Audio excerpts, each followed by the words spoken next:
நண்பர்களே, அத்தை வீட்டில் தங்கியதும் அண்ணியும் அத்தையும் சேர்ந்து என்னை தரமான சம்பவம் கதையை முழுக்க கேளுங்கள். பிடித்திருந்தால் மறக்காமல் சப்ஸ்கிரைப் செய்ய மறக்காதீர்கள். இந்த கதை உங்களின் மனதை அசைத்தால் ஒரு லைக் மட்டும் செய்து கொள்ளுங்கள். என் பெயர் அஸ்வின். எனக்கு 25 வயசு. என் அம்மா மற்றும் சில நண்பர்கள் மட்டும்தான் எனக்கு உறவுகள். எங்கள் குடும்பம் சாதாரணமானது.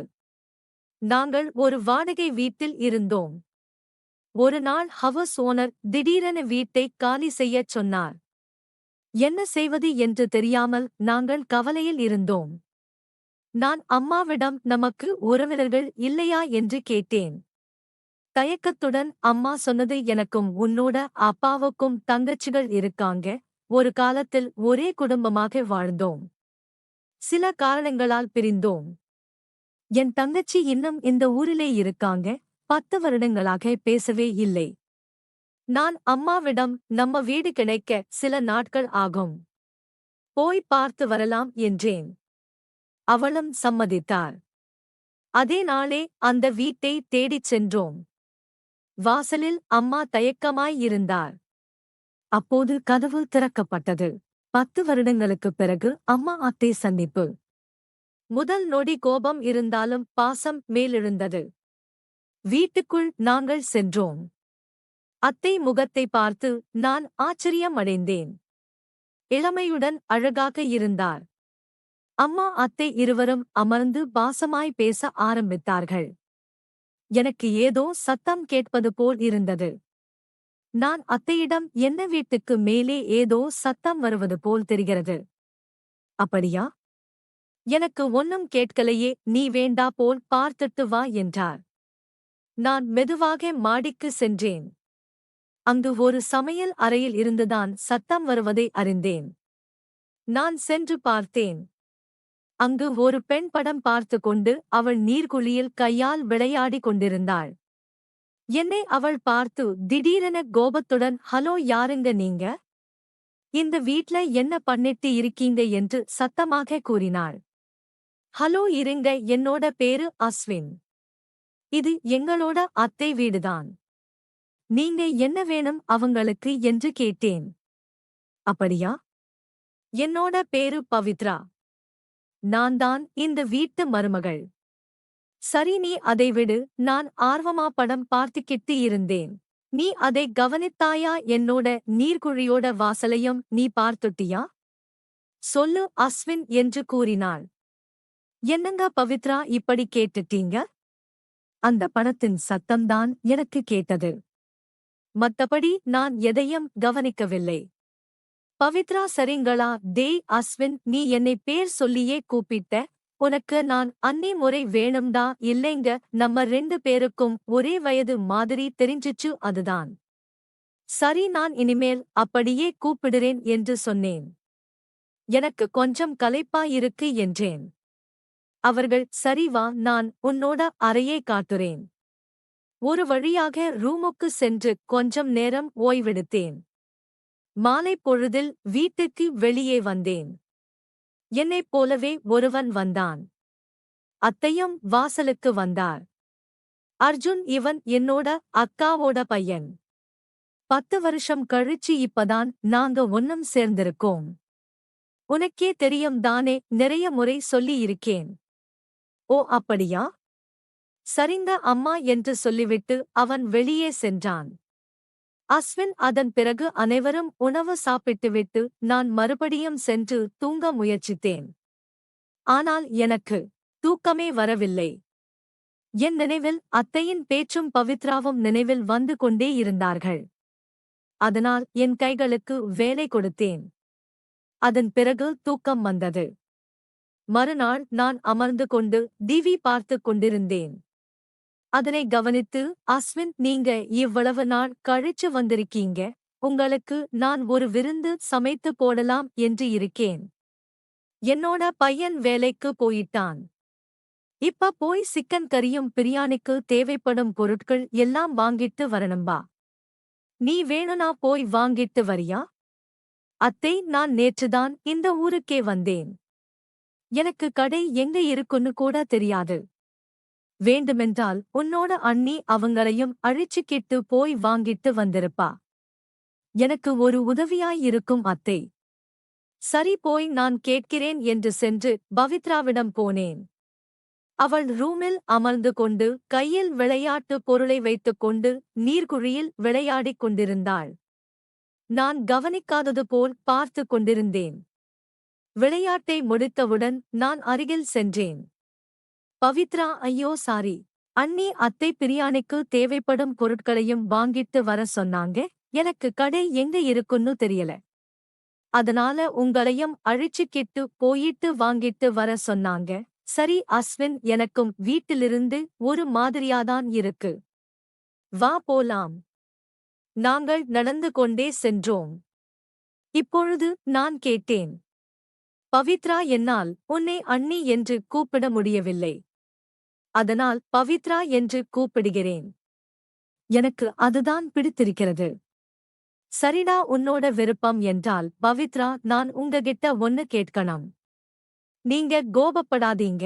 உங்களுக்கு தான் திருமணம் ஆயிருச்சு தானே? இப்பவும் நீங்க நீர்க்குழியில் விளையாடுறீங்க. நான் இன்னைக்கு கூட பார்த்தேன். ஏதாவது பிரச்சனையா? சொல்லுங்க என்றேன். அவள் சோகமாக கூறினாள். அஸ்வின், எனக்கு 3 மாசத்துக்கு முன்னாடிதான் கல்யாணம் ஆச்சு. அப்பதிலிருந்து அர்ஜுன் என் கூட நேரமே செலவிட மாட்டேன்கிறான். அவன் எப்பொழுதும் வேலை வேலை என்று இருக்கிறான். நாங்கள் 3 மாதத்தில் ஒரு சில நாட்களில் மட்டுமே சந்தோஷமாக இருந்தோம். அவருக்கு என்ன பிரச்சனை என்று என்னால் புரிந்து கொள்ள முடியவில்லை.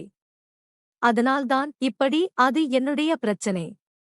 நீ கவலைப்படாதே அஸ்வின் என்றால். இல்லைங்க, நான் இதுவரைக்கும் படங்களில்தான் பார்த்திருக்கிறேன்.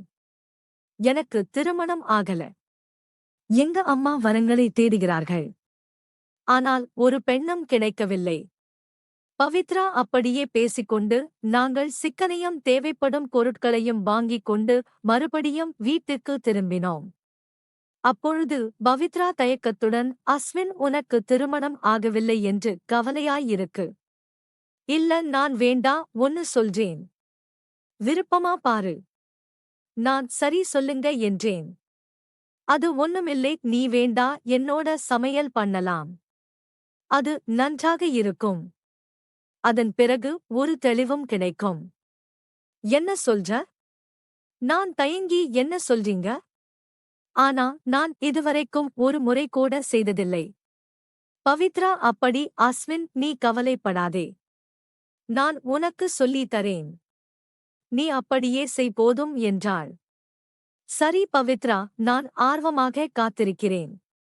நீ என்றேன். நாங்கள் வீட்டுக்கு சென்று அத்தையிடம் சிக்கனையும் பிரியாணிக்கு தேவைப்படும் பொருட்களையும் கொடுத்துவிட்டு அதன் பிறகு அவர்கள் நன்றாக சமைத்தார்கள். நாங்கள் ஒரு வழியாக சாப்பிட்டுவிட்டு கொஞ்சம் நேரம் பேசிக்கொண்டு அதன் பிறகு தூங்கச் சென்றோம். நான் சென்று கொஞ்சம் நேரம் தூங்கினேன். ஆனால் திடீரென முழிப்பு வந்தது. நான் எழுந்தேன். ஏதோ சத்தம் கேட்பது போல் தெரிந்தது. நான் மறுபடியும் கதவை திறந்து வெளியே வந்தேன். அது பவித்ராவின் அறையில் இருந்து வருவது போல் தெரிந்தது. நான் சென்றேன் கதவிற்கு அருகில். அப்பொழுது அர்ஜுனும் பவித்ராவும் சேர்ந்து சமையல் பண்ணிக்கிட்டு இருந்தார்கள். நான் அதை கேட்டுக்கொண்டே இருந்தேன். அதன் பிறகு நான் மறுபடியும் என் சென்று தூங்கிவிட்டேன். மறுநாள் எப்பொழுதும் போல நான் வீட்டுக்கு வெளியே அமர்ந்து கொண்டிருந்தேன். திடீரென பவித்ரா வந்தாள். நான் கேட்டேன், என்ன பவித்ரா, நேத்து சமையல் சத்தம் தீவிரமா ஒழிச்சுக்கிட்டே இருந்துச்சு. என்ன நேத்து நல்லா சமையல் பண்ணீங்களா என்றார். அவள் சிரித்து கொண்டு, ஆமாண்டா அஸ்வின், அவர் நல்லாவே செஞ்சாரு. ரொம்ப நாள் கழிச்சு மகிழ்ச்சியாக இருந்தேன். நான் தயக்கத்துடன், என்ன பவித்ரா, என்னை மறந்துட்டீங்க? நீங்கதான் சொன்னீங்க எனக்கு. இப்போ ஆர்வமா இருக்கு. அப்படியா? சரி வா, உனக்கும் கற்றுக் கொடுக்கிறேன். நான் நேற்றுதான் செய்தேன். பரவாயில்லை, மீண்டும் செய்யலாம். அது மனசுக்கு இதமாகத்தான் இருக்கும். அதன்படி நாங்கள் வீட்டுக்குள்ளே சென்றோம். சென்றவுடன் பவித்ரா தனது நீர்க்குழியை எடுத்து காட்டினாள். நான், என்னங்க இவ்வளவு அழகா இருக்கு. நீங்க ரொம்ப நல்லா பாத்துக்குறீங்க போல. ஆமாண்டா, எனக்கு இந்த நீர்க்குழி ரொம்ப பிடிக்கும். அதனால நான் சுத்தமாக வைத்துக் கொண்டிருப்பேன். சரி, நீ அமர்ந்து கொள், நம் ஆரம்பிக்கலாம். அவள் சொல்லச் சொல்ல நான் அப்படியே செய்தேன். எனக்கு முதன்முறை என்பதால் எனக்கு தெரியாது இது இவ்வளவு மகிழ்ச்சியாக இருக்கும் என்பதை. அதனால் நான் ஆர்வமாக செய்ய ஆரம்பித்தேன். அவள் மெதுவாக சமையல் பண்ண ஆரம்பித்தாள். நான் அதை கேட்டுக்கொண்டே செய்தேன். ஒரு வழியாக அவள் சமையல் பண்ண ஆரம்பித்தாள். நான் பின்தொடர்ந்தேன்.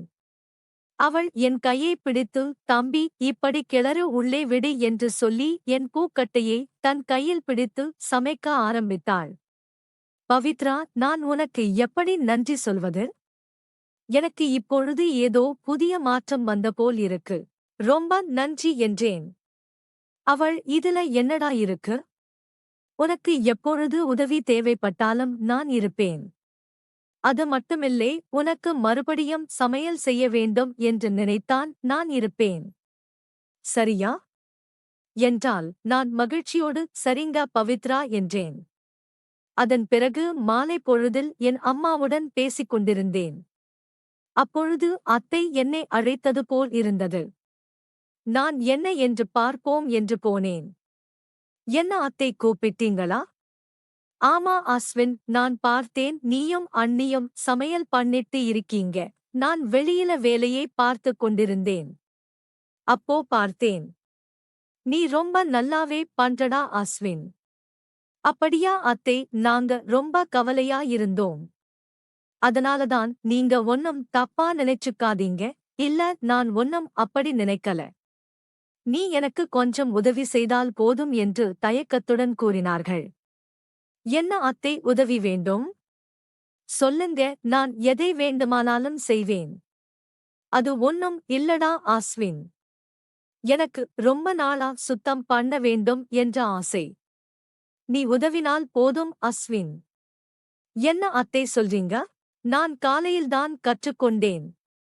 ஆனால் அது ரொம்ப நல்லா இருக்கு. அதனால எனக்கு விருப்பம்தான் அத்தை. அப்படியாடா அஸ்வின், சரி, நம்ம சமையலை அப்புறம் பண்ணலாம். முதல்ல நீ என்னோட அறையில இருக்கிற சமையலறை பின்னாடி வேலை செய்யணும் என்றார் அத்தை. நான் ஏற்கனவே சொன்னேன். நீங்கள் என்ன வேலை கொடுத்தாலும் செய்வேன். எடுத்துக்கொண்டு அடிக்க ஆரம்பித்தேன். அதன் பிறகு அந்த சமையலறை மிகவும் அழகாகவும் வெள்ளை நிறத்தில் ஜொலித்துக் கொண்டிருந்தது. அத்தை, எப்படி என்னுடைய வேலை நல்லா இருக்கா? என்று. ரொம்ப நல்லா இருக்குப்பா. ரொம்ப நன்றி. எனக்கு இந்த வேலையை யாருமே செய்யவில்லை என்றார். இதனிடையில் அர்ஜுனும் நானும் பழகி நண்பர்களாக மாறினோம். நான் தினமும் வழக்கமாக பவித்ராவுடன் சமையலும் அத்தையுடன் தேவைப்படும் உதவிகளும் செய்து கொண்டே இருந்தேன். ஆனால் ஒரு நாள் எனக்கு என்னுடைய நண்பன் கால் செய்து, அஸ்வின், உனக்கு நான் ஒரு வீடை பார்த்துட்டேன். நீ நாளைக்கே கூட வரலாம் என்றான். நான், சரிடா, நான் நாளைக்கே வந்து விடுகிறேன். அம்மாவிடம் இந்த செய்தியை போய் சொல்லலாம் என்று வீட்டுக்கு போனேன். வீட்டுக்கு வெளியில் அத்தையும் அண்ணியும் தோட்டத்தில் வேலை செய்து கொண்டிருந்தார்கள். நான் அவர்களிடம், அத்தை, என்னோட அம்மா எங்கே என்றேன். அவ வீட்டிலதான் இருப்பா, போய் பாரு. நான் அதன்படி வீட்டுக்குள் சென்றேன். பார்த்தால் அர்ஜுனும் அம்மாவும் சமையல் செய்து கொண்டிருந்தார்கள். நான் அம்மா மகிழ்ச்சியாக இருக்கிறார்கள் என்று நினைத்து வெளியில் வந்து அமர்ந்து கொண்டு விட்டேன். அதன் பிறகு பவித்ராவும் அத்தையும் தோட்டத்தில் வேலை செய்து கொண்டிருந்தார்கள். சரி, நான் போய் உதவலாம் என்று சென்றேன். அவர்கள் பார்த்தவுடன், வா அஸ்வின், நம்மை இங்கேயே வேலை பார்க்க ஆரம்பிக்கலாம் என்று சொல்லி நாங்கள் 3 பேரும் அந்த தோட்டத்தில் நன்றாக வேலை செய்தோம். இப்படியே இன்னும் 5 நாட்கள் மகிழ்ச்சியாக இருந்தோம். அதன் பிறகு நாங்கள் மறுபடியும் எங்கள் ஊருக்கு சென்றுவிட்டோம். இந்த கதை முடிந்தது. பிடித்திருந்தால் ஒரு லைக் செய்து சப்ஸ்கிரைப் செய்ய மறக்காதீர்கள்.